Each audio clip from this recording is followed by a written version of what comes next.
everyone, and welcome to yet another edition of the 411 Ground and Pound MMA podcast. I am Robert Winfrey, I am your host, and boy, what a week, huh? What a miserable set of 7 days that was. Man. Okay, for the record, let me start off as I normally do.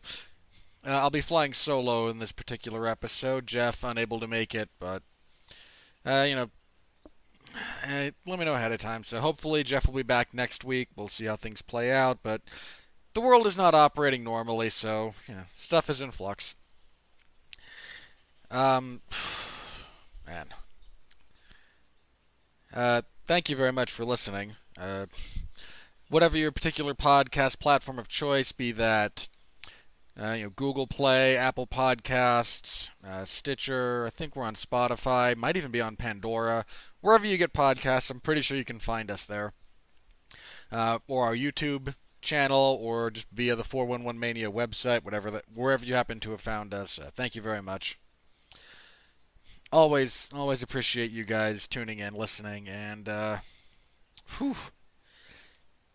this was a pretty miserable week. I'll try not to dwell too much on this. On the show tonight, or whenever you happen to be listening to this, a preview of this coming Saturday's card, UFC on ESPN 9. Good main event, not a great card, but we'll see how that plays out. Again, might be great in practice. So we'll go over that. And some news, the UFC announced a bunch of fights. Some of them are... Oh, God. They're going to be really happy that the Department of Justice recently, I think it was the DOJ, really lifted international travel bans on foreign athletes here in the United States. So, again, that's still contingent on other countries allowing people to travel in the first place, but the UFC will be very grateful to have a greater chunk of their roster potentially available, because those three events that they ran in that 7-day period or so, they used a lot of their upper tier talent, and now they're main eventing. They're working on main events that involve Jessica and Cynthia Calvillo. Oh, I'll get more into that later.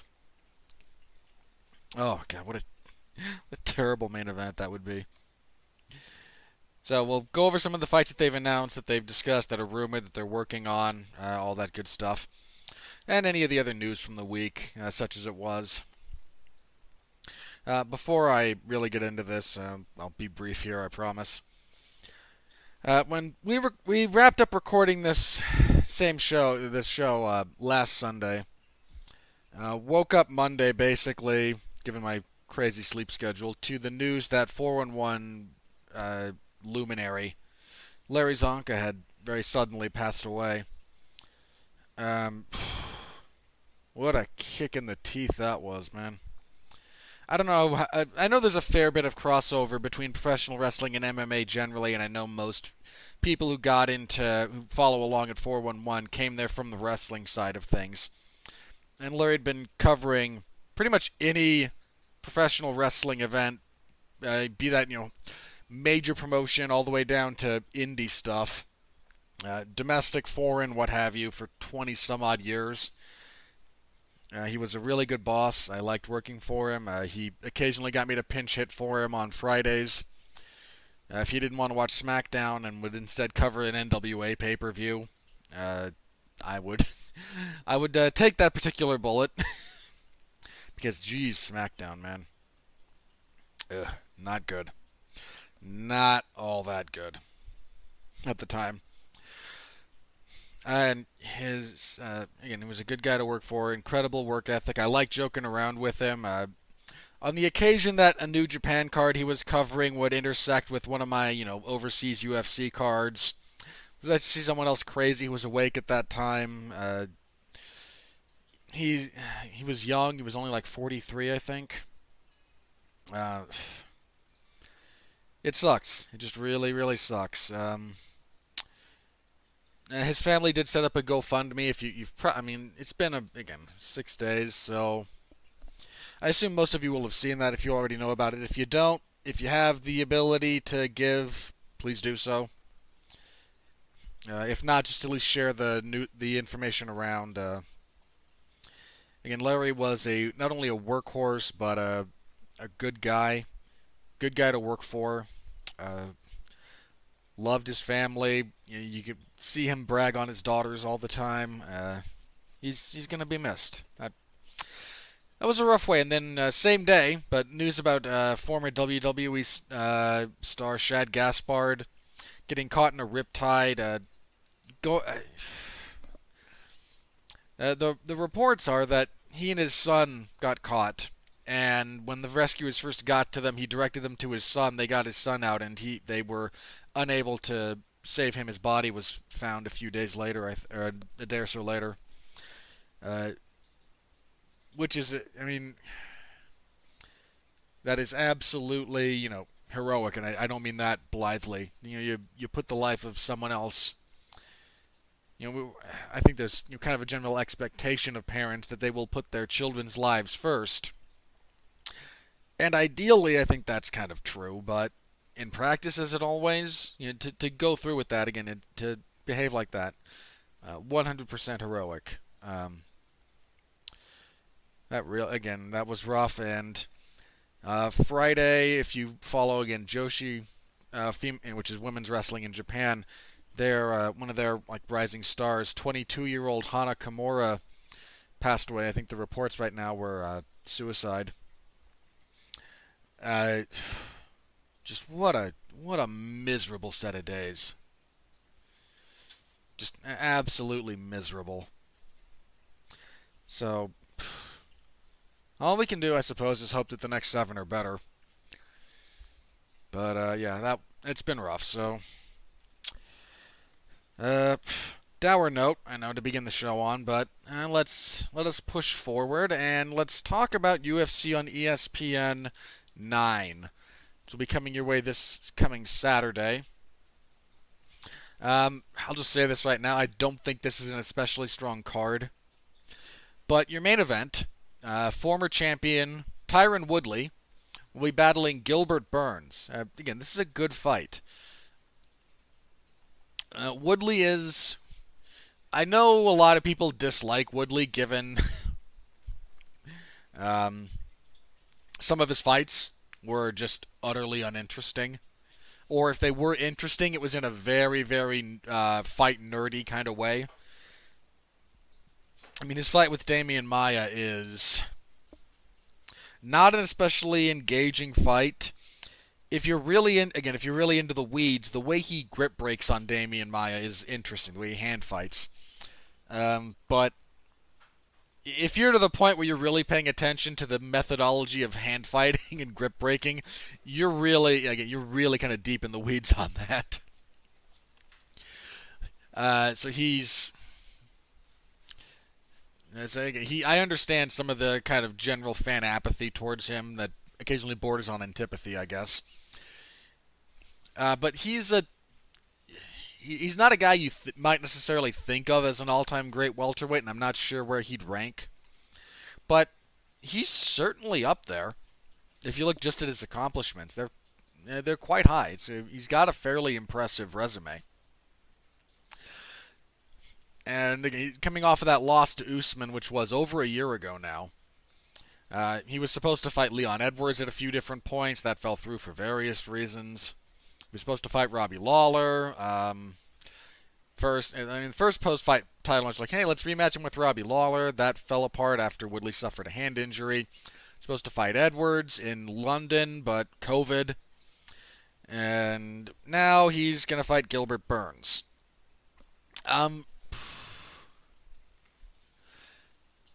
It's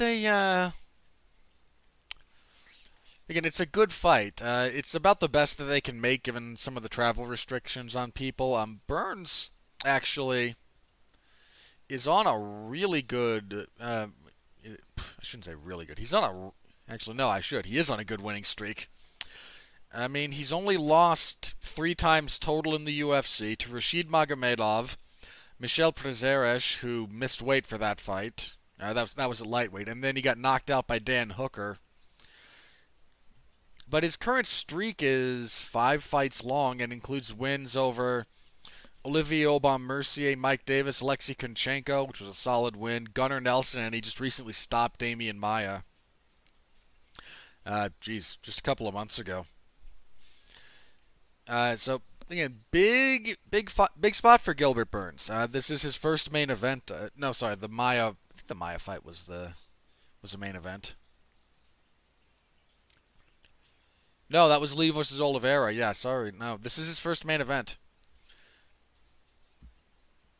Uh, he's got power, legitimate world-class jiu-jitsu. He's a multiple-time world champion. I think he's an Abu Dhabi champion as well.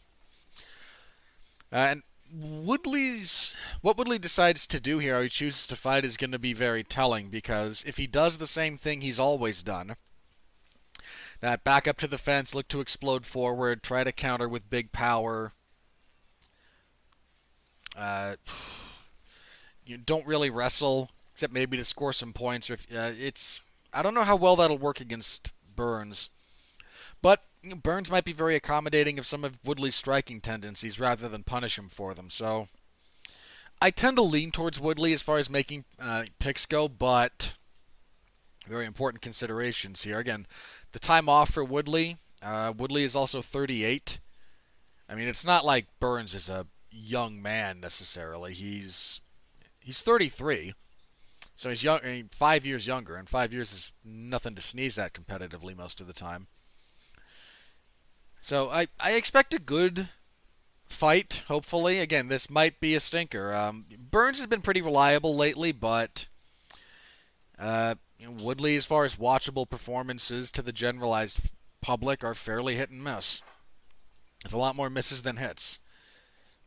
So I lean Woodley. He's got more high-end experience. He's got again the really good wrestling pedigree, but I will not be surprised if Burns is able to pull this one out. If Woodley gets stuck in neutral for long periods of time.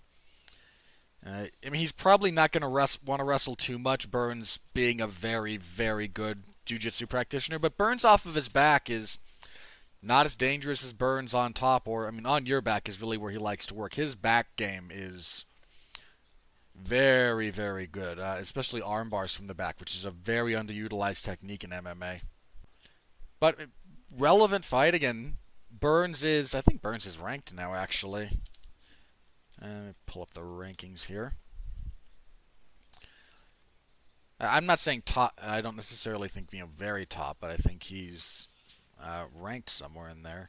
Yeah, he's number 6, which is probably about right, all things considered. So yeah, it's again, solid fight, very relevant fight for the division. I don't know that we'll get the next title challenger out of this, but there's a lot that's up in the air right now about the top end of welterweight. Again, you have Colby still making noise, and you have Usman. The UFC mentioning that they might not be going with Usman Masvidal, which seemed like such a no-brainer. I mean, if you're not going to do Masvidal and Conor as a payday, Masvidal and Usman seemed like, again, such a no-brainer. Leon Edwards, again, out there saying he wants to fight someone ranked above him. So you could get Edwards and Covington. Or Edwards and Masvidal. I mean, they did have that backstage altercation where Masvidal, very famously dropped the 3-piece in a soda line when talking about their fight, their brief little scuffle backstage. It's just some of it's a question of who's available, some of it's a question of who's willing, given the current world state. There's a lot of unknowns. So I'm not saying you'll get the next title challenger out of this, but if someone has a really impressive performance, they'll certainly be in the picture. Again, maybe not the next challenger, but they'll be in the orbit, to be sure. So relevant fight. The rest of this card is not great. Just not any other way to say that, I guess. Your co-main event, and this is how you know we've already reached kind of blessed status, Blagoy Ivanov and Augusto Sakai. Yeah, just smell that enthusiasm. Ivanov coming off of that split decision loss to Derek Lewis. That fight sucked. I mean, Ivanov, in his defense, has only lost twice in the UFC. Once to Junior Dos Santos and once to Lewis, and the Lewis fight was split. I mean, I kind of think Lewis. I don't think. I was a little confused about the split. I seem to recall either that or I thought Ivanov should have won, but one of those things where I think back on it, and I probably should have gone to Lewis. But he's got some pretty solid wins. I mean, he debuted against JDS. Then he beat Ben Rothwell. He beat Tai Tuivasa. And Sakai, one of those guys that the UFC might be really hoping to turn into something of a Brazilian notable. I'm not sure. I'm not sure how well he's known in Brazil, but he's only lost once in his entire career, that being to Czech Congo via split decision. He's 3-0 in the UFC. Knocked out Chase Sherman. Went to a split decision with Andrei Arlovsky that shouldn't have been split. He won that pretty clearly. And then knocked out Marcin Tybura. Again, if that ends quickly, it might be okay, but I don't have a tremendous amount of faith in that fight being all that engaging, especially the longer it goes. I lean a little bit towards Sakai rather than Ivanov, but it's, kind of middle-ish heavyweight, so who knows. Kevin Holland will fight Daniel Rodriguez. Let's see, Holland fought very, very recently. Yeah, he fought on the that last card at Jacksonville on the 16th, the Overeem and Harris card. I mean, this fight lasted less than 40 seconds, and I don't think he got hit at all during that, so he might be in a better position to make a very quick turnaround than others. But he's fighting Daniel Rodriguez, who I need to confirm that this guy has fought in the UFC before. He is 11-1 overall. Yeah, he beat Tim Means. Okay, yeah, I remember that. So, somewhat relevant fight. I mean, neither guy is ranked, but you don't really want to have that kind of a loss on your record. Holland looked good, but that quick turnaround is potentially worrying. I actually do kind of like Rodriguez. He had some really sharp boxing chops against Tim Means, and that really kind of led to Means being undone. So if Holland really does want to stand and bang it out with that guy, I think he might be in a little bit of trouble. We have a lightweight fight between Roosevelt Roberts and Brock Weaver. Roberts fought fairly recently. Beat Alexander Yakovlev in November. Whereas Weaver, didn't he have that weird loss? He had the word win, yeah, against Rodrigo Vargas, where he got kneed in the head and knocked out by it, and it was he got kneed in the head illegally. Was knocked out. He was done. Like, I don't blame fighters for stopping after they get fouled, because you look at how, unless you have a long history of potentially malingering like that, I tend to just be of the opinion that given how much fighters go through, if you say they're done, then they're done. I lean towards Roberts here. Again, if Weaver can get this thing close and really kind of make it a close quarters fight, but I like Roberts' chances here. Roberts has some pretty serious upside. He's still young in his career. He's only had like 10 fights, but there is definitely some potential there. And kicking off the main card, we have Mackenzie Dern and Hannah Cifers. Dern will be at strawweight again. She's coming off of her first professional loss when she fought Amanda Ribas. I think that one was also at strawweight. Yeah. I don't know. I have a really hard time caring much about this particular fight. Cifers has gone 2-2 in the UFC, coming off of a loss to Angela Hill. If this stays on the feet, Cifers probably has some pretty serious advantages, but on the mat, Cifers has proven to be a work in progress, and Dern is a world champion jiu-jitsu practitioner. So, but Dern's takedowns are not great. Um, I'm gonna pick Dern, but again, that's an iffy call. That's a close fight. As for the prelims, we have Caitlin Chukagian going from fighting for the title to the prelim card against Antonina Shevchenko. Well, if you can't beat Valentina, maybe you can beat Antonina. Um, God, Chukagian got massacred by Valentina. That whole division is. There's a real argument that maybe it doesn't necessarily have the depth and talent to support its own existence. I mean, it's not like featherweight, which is not actually a division. Featherweight exists for. It existed to accommodate Cyborg, and now it exists because, well, Amanda Nunes occasionally will want to fight without having to cut to 135, I guess. 125 is actually a division, but it's not a good one. It's really thin. I mean, Chukagian got her title shot on the back of two decision wins that nobody really cared about. Had that loss to Jessica I that was a split decision that I thought she won, but the fight sucked. So who cares? Anyway, Antonina, I think she's coming off of a win. Yeah, she choked out Lucia Pudilova after dropping that decision to Roxanne Modafferi.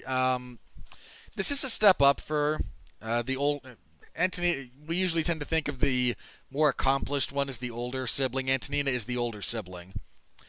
This is a step up for Antonina.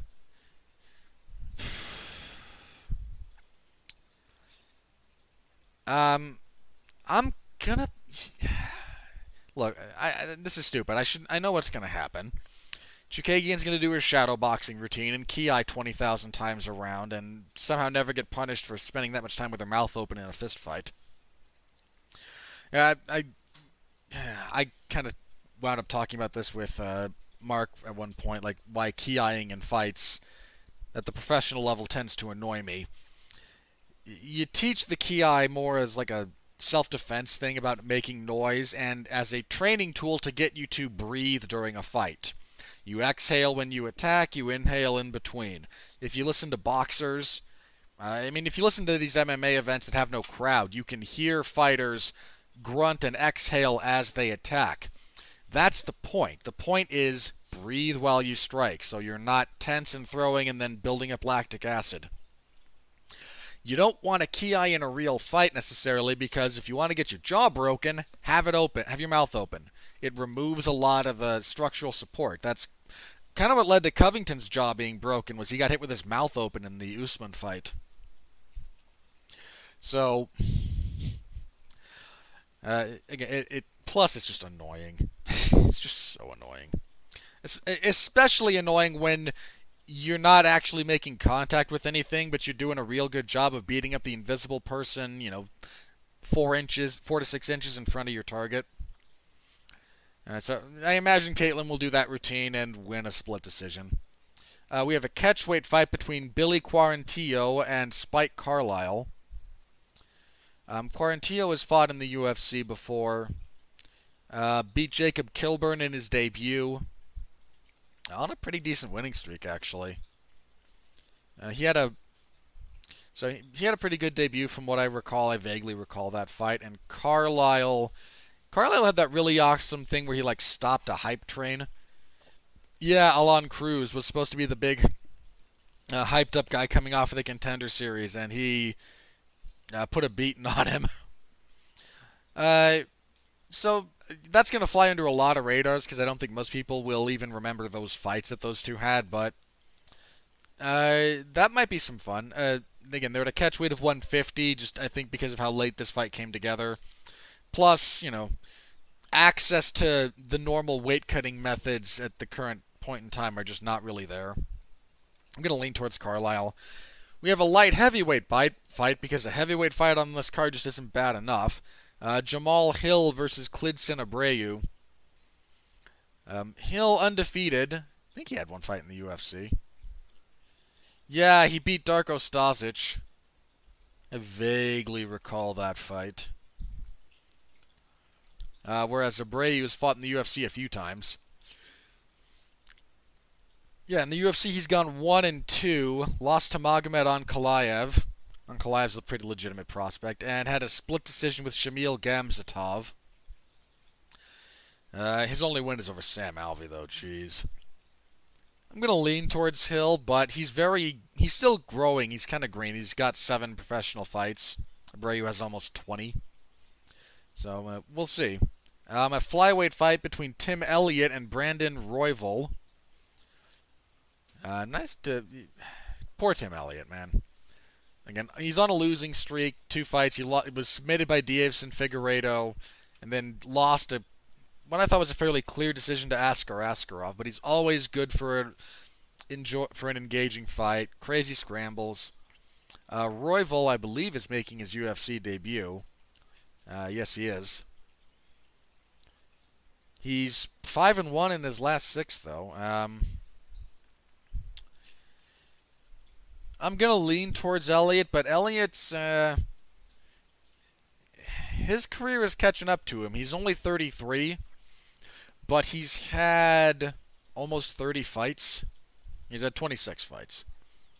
A lot of those being longer fights. Some of those being some fairly notable wars. So again, we'll see. I lean towards Elliott, but Royval could be the real deal too. I mean, the UFC is terrible at actually managing flyweight as a division on both the men's and the women's side.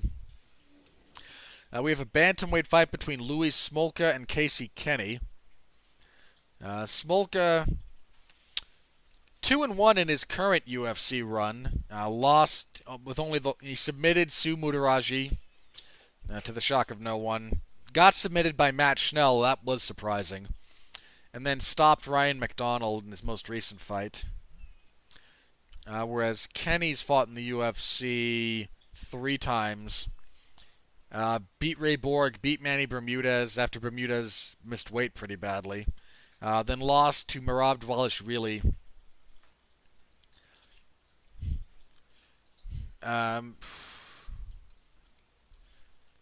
Again, this one could be some fun. There could be a lot of fun exchange there. I'm going to lean towards Kenny, but Smolka's no one to be trifled with. And kicking everything off, we have Chris Gutierrez and Vince Morales. Gutierrez 2-0 in the UFC. Sorry, 2-1. He lost his season of The Ultimate Fighter, their finale. Since then, he's beat Ryan McDonald and Geraldo de Freitas. Whereas Morales, 9-4, has gone 1-2 in the UFC as well, with losses to Song Yadong and Benito Lopez. His only wins over Ayman Zahabi. I'm going to lean towards Gutierrez there, I guess. Yeah, so that's that card. Again, good, relevant main event. I don't even have a problem with that being a main event of a fight. Tyron Woodley should be in a main event, even coming off of that loss in the layoff. And if you weren't going to be able to get him and Edwards together, the pieces you have available to you, Burns makes sense. Currently, the UFC's plan is to host this at their UFC Apex facility, which is at the UFC headquarters in Las Vegas. That, however, is pending approval by the Nevada State Athletic Commission. I believe the sort of generalized stance coming out of at the federal level has now been that sporting events can return so long as we're keeping there's no fans in attendance, etc. So I think Nevada is kind of on board with that, but the State Athletic Commission still has to decide whether or not they want to go along with it. So they will be meeting later this week to determine whether or not they will sanction the event. If they won't, the UFC does seem to have a backup location set in Arizona. Apologies as my dogs lose their mind.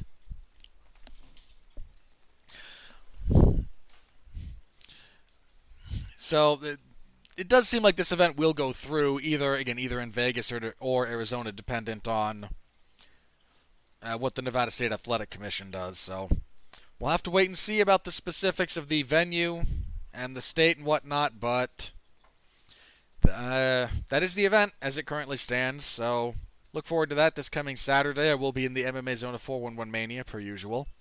So the news of the week, such as it is. Um, well, the UFC announced a bunch of fights.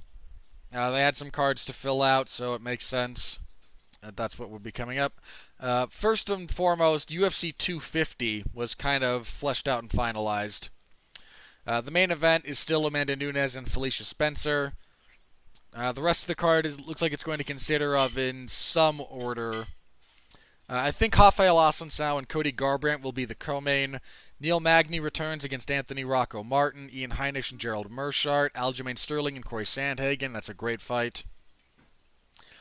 Sean O'Malley and Eddie Wineland. It's a good step up for O'Malley against a veteran of Wineland's caliber. Alex Caceres will fight Chase Hooper. I'm sorry, does someone just decide that, hey, we need the two guys with hair like Chia Pets to fight? I don't know. We'll have to see how that goes. And again, I think the rest of that card, Charles Byrd and Maki Pitolo, Alex Perez and Jussier Formiga, Alonzo Manifield and Devin Clark. That's a pretty solid card, actually. That's a big night for bantamweight. You have Sterling and Sandhagen, which eliminates two potential opponents for Peter Yan for the vacant bantamweight title. The UFC, Dana White, I think after Cejudo retired, said that Yan against somebody. Sterling, the top contenders are Sterling, Sandhagen, Moraes. Who am I forgetting? Sterling, Sandhagen, Moraes. You could do the winner of Assunção and Garbrandt. I wouldn't. I don't think they're in that position. They're kind of eager to throw Jose Aldo into that particular spot, so maybe Aldo's... the joke that came out of this was, well, they've cleared the field, so they can now do Yan versus Edgar for the vacant title. Which, I hate how real that possibility is. I really, really do. If they do make that fight, that does not go well for Frankie Edgar. Just at all. So... yeah, what they're going to do with that title is up in the air, but they have three really good bantamweight fights. You have O'Malley and Wineland is a pretty solid...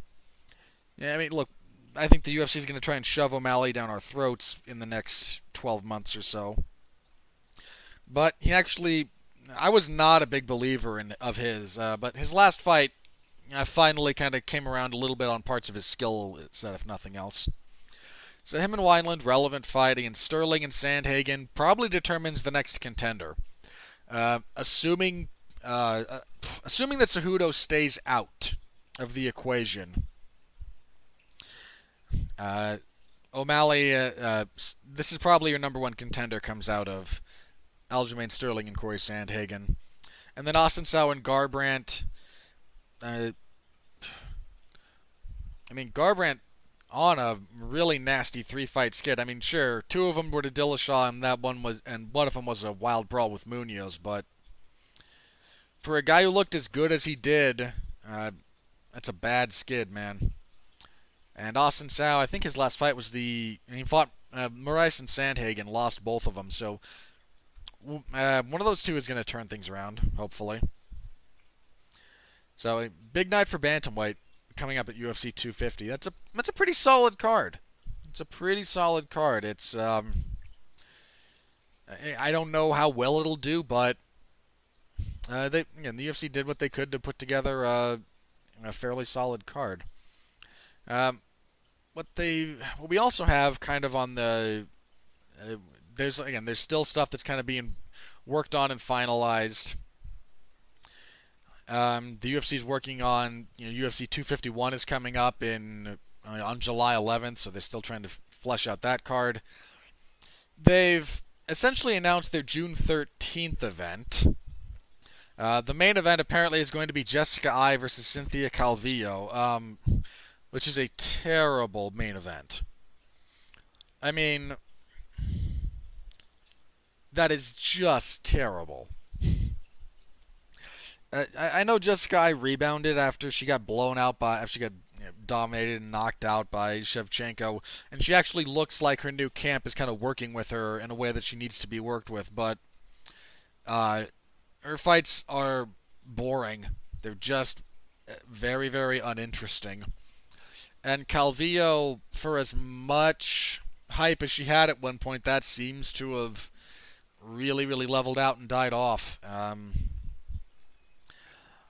I mean, here's my real gripe with that. If you lay your card out and go, well, the best fight to put in the main event on paper is Jessica Ai and Cynthia Calvillo, I weep for that card. I mean, some of the other fights that have kind of been talked about for it, Andre Fili and Charles Jourdain, Marvin Vettori and Carl Robertson might finally fight. Julia Avila and Carol Rosa, Ariane Lipsky and Luana Carolina, Jordan Espinoza and Mark De La Rosa. That is not a good card. Like, that is just not a good card. I don't really have another way to say that. I understand the UFC's having to work with what they've got at the moment in terms of, again, who's available, who can travel, who can do all that, who is willing to do all that, etc., etc., but if that's the best you can put together, I seriously question whether or not that card needs to happen. I mean, I get that the UFC just, has a bunch of content they want to produce, and fair play, I suppose. But that'll be a miserable night, almost certainly. The one the week after, June 20th, it has a few more fights that have kind of been either discussed or partially agreed to. Roxanne Modafferi and Lauren Murphy. Josh Emmett and Shane Burgos is a good fight. Lyman Good and Bilal Muhammad could be good. Raquel Pennington and Marion Renault. So they're doing what they can to flesh out some of these cards, but I think the big one is the fight night on June 27th. The rumored, I don't think this has been confirmed yet, or it's not been fully signed, but they're looking to get Dustin Poirier versus Dan Hooker as the main event for that one, and yes, that's a great fight. That would be a great main event. So hopefully that comes to fruition, because those two were supposed to fight at one earlier. At a point in the immediate past, at an event that was supposed to take place in, I think, one of the Australia events that wound up getting canned because of the state of the world. So hopefully that one comes through, because that's a really good that's a really, really good fight. It's a really good fight on paper. Okay, next up, I think as far as this goes, again, I mentioned this briefly, so I'll just touch on it again. The Department of Justice here in the United States seems... Sorry. Yeah, the DOJ has essentially lifted... sorry, not the Department... No, the Department of Homeland Security. Sorry, not the Department of Justice. Department of Homeland Security. If anyone was screaming at me about that, I apologize. They are exempting foreign athletes from the travel restrictions. So if they're coming from another country that will allow international travel, that opens up some doors for the UFC. However, the White House has banned the entry of non-U.S. citizens who are traveling from Brazil in particular, given how Brazil has kind of exploded with the virus recently. A lot of places in South America are getting hit hard right now, I think in no small part because of the seasonal element. You have the flu coming back seasonally, as well as, if there's a seasonal component to the coronavirus, it'll pop up in that fall turning to winter time frame. And since we're spring turning to summer here in the northern hemisphere, the southern hemisphere is fall going to winter. So pay attention down there, and that should help us know if there's going to be a seasonal spike that we can pay attention to, because if that does spike around the same time the flu strikes anyway, yeesh. That's oof, that could be rough. That could be very, very rough. So expect to see a lot of people coming from places other than Brazil potentially starting to return to the UFC and or just MMA generally. So it's fairly relevant. So hopefully, I mean, look, hopefully we can do it safely, right? That's the big thing. I'm not big on. Yeah, sure. Let's just being blind to the concerns here. I'm not a major alarmist. I'm not entirely sure that, in some respects, a lot of the quarantining measures that we're taking are necessarily having the intended effects. Either that, or they're just not guidelines aren't being followed. But I know I caught a little bit of flack when I said at the UFC 2 on the UFC 249 coverage that I still have some concerns about uh, the responsibility of holding an event right now. And I got accused of, I think, drinking the Kool-Aid, um, which is hilarious to me. I don't talk politics here because it's not really relevant. But it was an odd thing to be accused of that to anyone who knows my general political leanings. Let me just put it that way. I'm not political party affiliated. My general leanings actually tend to be a bit more on the conservative side.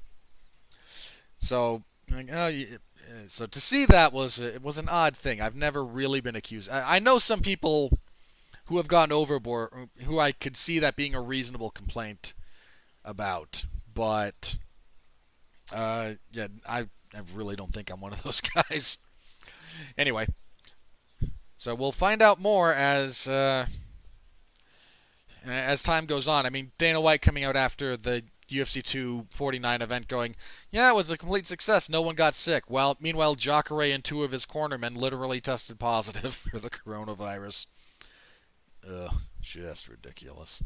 Anyway, moving on. Let's see what else came out over the last week or so. Oh, okay. I think this deserves a little bit of time. John Jones started making noise about going up to heavyweight again. Specifically, I think he said when watching Ovince St. Preux fight Ben Rothwell kind of ignited some of his interest. However much value you want to put on John Jones' public statements. So he and Francis Ngannou started chirping at each other. Started going a little bit back and forth, potentially trying to set that up, or at least both of them expressing a desire to fight each other. And the UFC continues its. Dana White says the same thing every time fighters want, I would argue appropriate amounts of money, or if not appropriate, just more of the pittance you're paying them. And I say pittance relative to what the UFC brings in. He tends to bring out the old chestnut of, I don't think these guys really want to fight, which is hilarious to me.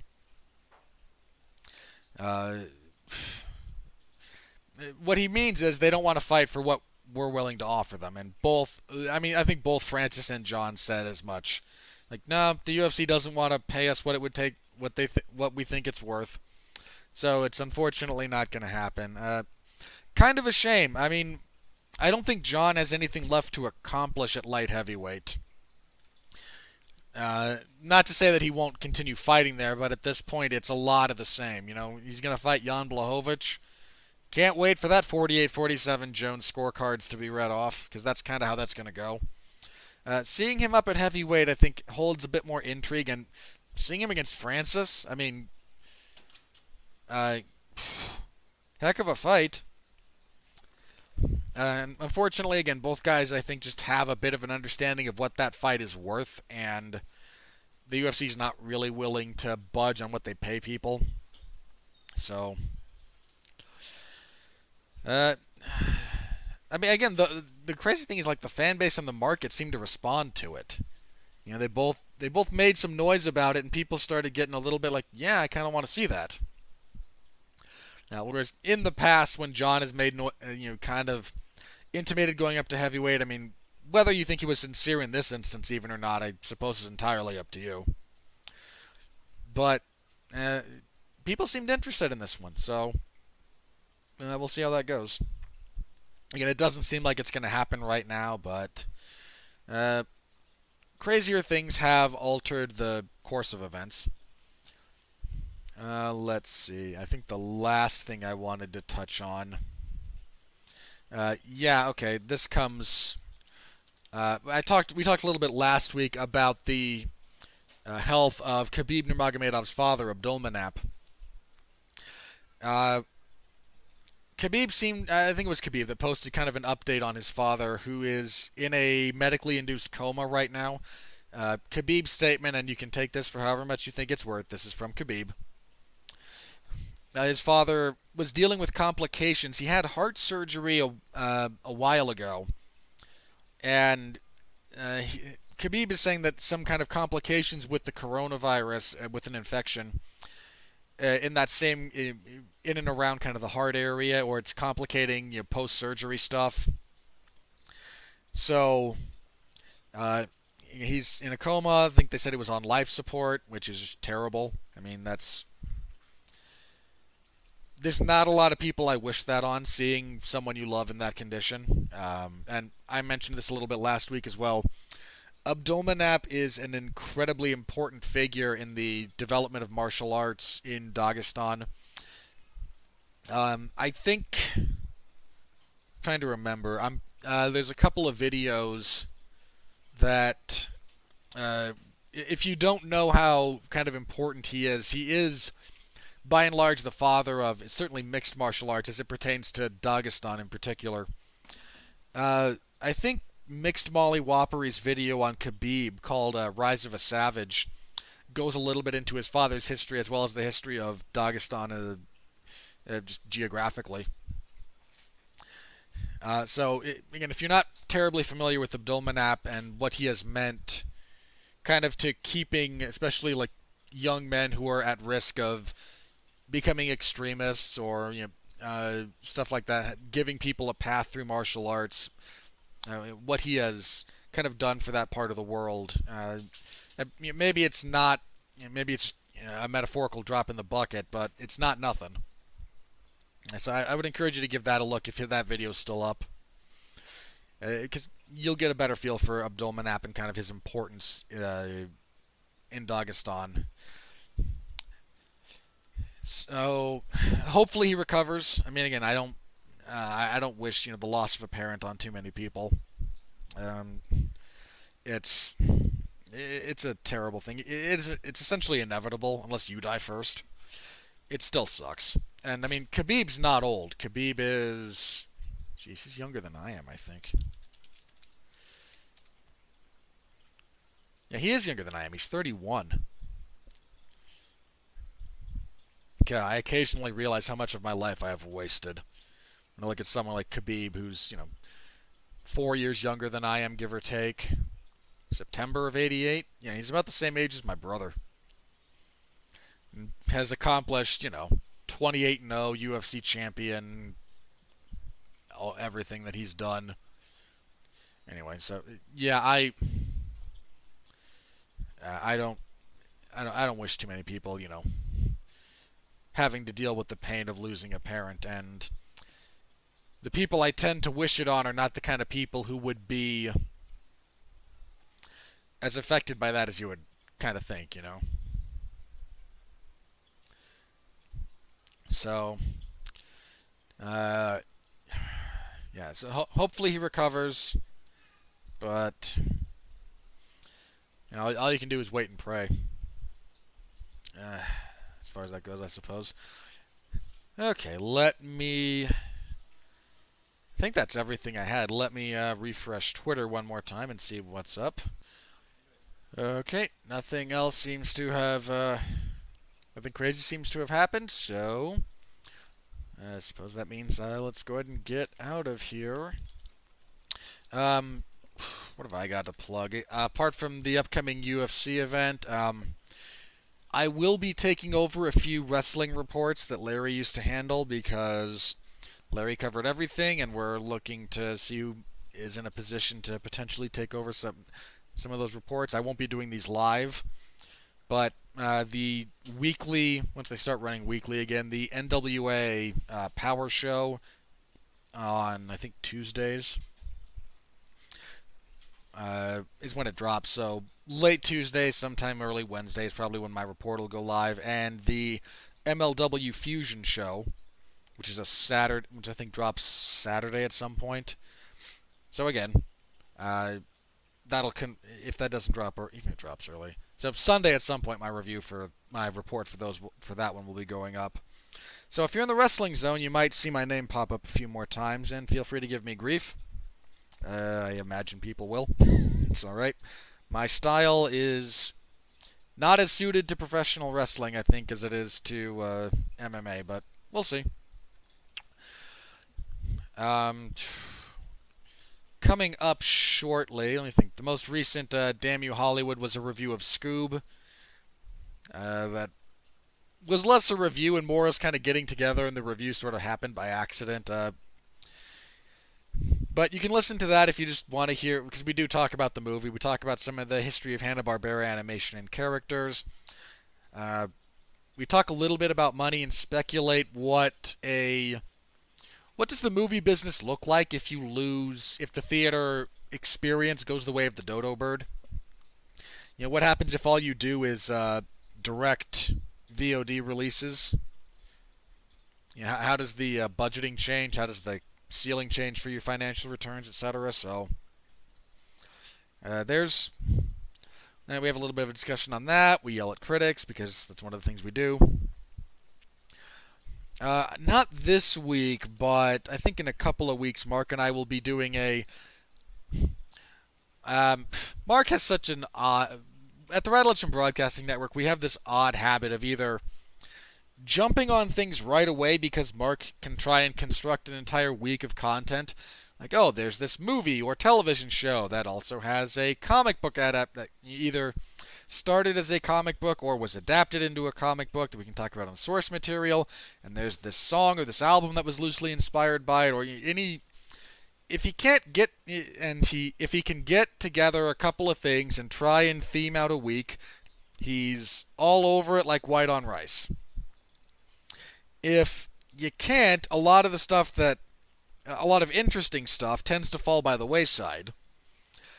So continuing our trend of being several years too late to the particular party if we haven't been able to construct a full week around it, Mark took offense, not offense. He thought I was challenging him to watch Devilman Crybaby, the Netflix show, and said, sure, we'll review it on my birthday. And I mean, sure, I'll talk about it. So, seeing Mark's reaction to that's going to be interesting. So that will be coming in June. So coming up sooner than you think. So be on the lookout for that. I think that's everything I have to plug. So as always, thank you very much for your support. Please like, comment, subscribe, give us a star rating, give us a review if you're so inclined. That always helps. That all really does help. Share this show around with anyone you know that you think would be interested. Friends, enemies, acquaintances, people on the street. I don't care.